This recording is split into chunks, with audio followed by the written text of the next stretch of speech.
नमस्कार विद्यार्थी मित्रों, આજના વિડીયોમાં આપણે જોવાના છીએ ધોરણ 11 તત્વજ્ઞાન વિષયનો દ્વિતીય પરીક્ષા 2025ની નવી બ્લુપ્રિન્ટ, જેનાથી વિદ્યાર્થી મિત્રો તમને દ્વિતીય પરીક્ષાની તૈયારી કરવામાં બહુ જ સરળતા પડશે। તો વિદ્યાર્થી મિત્રો, આ વિડીયોને અંત સુધી જુઓ અને વિડીયો પસંદ આવે તો જરૂરથી વિડીયોને લાઇક કરો અને આપણી આ YouTube ચેનલ પર પહેલીવાર આવ્યા હોય તો જરૂરથી ચેનલને સબસ્ક્રાઇબ કરો। તો ચાલો આ વિડીયોની શરૂઆત કરીએ, પરંતુ તે પહેલાં તમને જણાવી દઉં કે જો તમારે હું અહીં તમને જે PDF બતાવું કે આ સંપૂર્ણ બ્લુપ્રિન્ટની જે PDF બતાવું તેની તમારી PDF જોઈતી હોય તેને PDF ને ડાઉનલોડ કરવી હોય તો તમારે સિમ્પલી આપણા ટેલિગ્રામ ચેનલમાં જોઈન થઈ જવાનું। ત્યાં મેં આ PDF ને અપલોડ કરી દીધી છે। તો સૌપ્રથમ જોઈએ કે હેતુલક્ષી પ્રશ્નો કેટલા પૂછાશે। તો કે હેતુલક્ષી પ્રશ્નો વિભાગ એ માં પૂછાશે। હેતુલક્ષી પ્રશ્નો હંમેશા વિભાગ એ માં જ પૂછાતા હોય અને કેટલા તો કે 10 ગુણના વિભાગ એ માંથી હેતુલક્ષી પ્રશ્નો પૂછાશે। પછી છે અતિ ટૂંકા પ્રશ્નો, જે વિભાગ બી માં તમને જોવા મળશે, જે 8 ગુણના હેતુલક્ષી અને અતિ ટૂંકા પ્રશ્નો હશે। પછી છે ટૂંકા પ્રશ્નો, જે વિભાગ સી માં પૂછાશે અને 14 ગુણના હશે। કેટલા તો કે 14 ગુણના અને ટૂંકા પ્રશ્નો, એટલે કે દરેક પ્રશ્નના 2-2 ગુણ આપવામાં આવશે।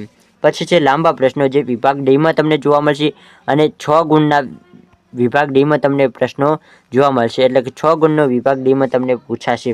પછી છે નિબંધ પ્રકારના પ્રશ્નો, જે વિભાગ ઈ માં તમને જોવા મળશે અને તે 12 ગુણનું પૂછાશે। વિભાગ બી માં કેટલું તો કે 12 ગુણનું। આમ ટોટલ વિભાગ એ માં 10 ગુણનું, વિભાગ બી માંથી 8 ગુણનું, વિભાગ સી માંથી 14 ગુણનું, વિભાગ ડી માંથી 6 ગુણનું, વિભાગ ઈ માંથી 12 ગુણનું, આમ ટોટલ 50 ગુણનું તમારું પ્રશ્નપત્ર તમને જોવા મળશે। હવે જોઈએ વિદ્યાર્થી મિત્રો, પ્રકરણ કયા પ્રકરણમાંથી કેટલા ગુણનું પૂછાય તેને સરળ રીતે સમજીએ। તો અહીં આપેલું છે વિભાગ અને એ અહીં વિભાગ આપેલા છે અને પ્રકરણના નામ આપેલા છે। તો સૌપ્રથમ આપણે વિભાગ એ ની વાત કરીએ તો વિભાગ એ માં પ્રકરણ 1 માંથી 1 પ્રશ્ન, પ્રકરણ 2 માંથી 1, પ્રકરણ 3 માંથી 1, પ્રકરણ 4 માંથી 2 પ્રશ્નો પૂછાશે, પ્રકરણ 5 માંથી 2, પ્રકરણ 6 માંથી 2 અને પ્રકરણ 7 માંથી 1, એટલે કે ટોટલ 10 પ્રશ્નો વિભાગ એ માંથી પૂછાશે અને તેના 10 ગુણ તમને આપવામાં આવશે। પછી જોઈએ વિદ્યાર્થી મિત્રો વિભાગ બી ની વાત કરીએ તો વિભાગ બી માં કેમ હશે। તો કે વિભાગ બી માં પ્રકરણ 1 માંથી 1 પ્રશ્ન, પ્રકરણ 2 માંથી 1, પ્રકરણ 3 માંથી 1, પ્રકરણ 4 માંથી 2 પ્રશ્નો પૂછાશે, પ્રકરણ 5 માંથી 1, પ્રકરણ 6 માંથી 1 અને પ્રકરણ 7 માંથી 1। તો વિભાગ બી માં ટોટલ કેટલા તો કે વિભાગ બી માં ટોટલ 8 પ્રશ્નો પૂછાય છે અને દરેક પ્રશ્નનો 1 ગુણ, એટલે કે ટોટલ 8 ગુણનું। હવે જોઈએ આગળ વિભાગ સી નું, તો કે વિભાગ સી માં પ્રકરણ 1 માંથી 1 પ્રશ્ન પૂછાશે, પ્રકરણ 2 માંથી નહીં પૂછાય, પ્રકરણ 3 માંથી 1 પ્રશ્ન, પ્રકરણ 4 માંથી 1 પ્રશ્ન, પ્રકરણ 5 માંથી 2 પ્રશ્નો, પ્રકરણ 6 માંથી 1 પ્રશ્ન અને પ્રકરણ 7 માંથી 1 પ્રશ્ન, એટલે કે ટોટલ 7 પ્રશ્નો અને દરેક પ્રશ્નના 2 ગુણ, એટલે કે ટોટલ કેટલા થાય તો કે ટોટલ 7 ગુણ્યા 2 એટલે કે 14 ગુણ થશે। પછી જોઈએ વિદ્યાર્થી મિત્રો વિભાગ ડી ની વાત કરીએ તો વિભાગ ડી માં પ્રકરણ પહેલામાંથી નહીં પૂછાય, પ્રકરણ બીજામાંથી નહીં, પ્રકરણ ત્રીજામાંથી નહીં, એટલે કે 3 ગુણના પ્રશ્નો હોય તે તમારે પ્રકરણ 1 થી 3 માંથી પાકા કરવાના રહેતા નથી। પ્રકરણ 4 માંથી 1 પ્રશ્ન પૂછાશે અને પ્રકરણ 5 માંથી 1 પ્રશ્ન પૂછાશે, પ્રકરણ 6 માં નહીં પૂછાય અને પ્રકરણ 7 માં નહીં પૂછાય। તો કે 2 પ્રશ્નો વિભાગ ડી માંથી પૂછવાના છે, જે પ્રકરણ 4 અને પ્રકરણ 5 માંથી આવવાના છે। તો તમારે મોટા પ્રશ્નો જે 3 ગુણના પ્રશ્નો હોય કયા પ્રકરણમાંથી પાકા કરવાના તો કે ચોથા અને 5મા માંથી જ।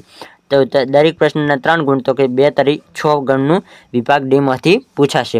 હવે જોઈએ વિદ્યાર્થી મિત્રો ખાસ વિભાગ ઈ, તો વિભાગ ઈ માં કઈ રીતે પૂછાશે તો કે વિભાગ ઈ ની વાત કરીએ તો વિભાગ એ માં પ્રકરણ 1 માંથી નહીં પૂછાય, પ્રકરણ 2 માંથી 1 પ્રશ્ન પૂછાશે અને પ્રકરણ 3 માંથી નહીં પૂછાય, પ્રકરણ 4 માંથી 1 પ્રશ્ન અને પ્રકરણ 5 માંથી, તો કે પ્રકરણ 2, પ્રકરણ 4 અને પ્રકરણ 5, તો કે કયા તો કે પ્રકરણ 2, પ્રકરણ 4 અને પ્રકરણ 5 આટલા પ્રકરણમાંથી તમારે વિભાગ ઈ માં પ્રશ્નો પૂછાશે, એટલે કે ટોટલ કેટલા તો કે 3 પ્રશ્નો અને દરેક પ્રશ્નના 4 ગુણ, એટલે ટોટલ 12 ગુણનું તમને વિભાગ ઈ માં જોવા મળશે। તો આ રીતે વિદ્યાર્થી મિત્રો તમારી સંપૂર્ણ બ્લુપ્રિન્ટ હશે।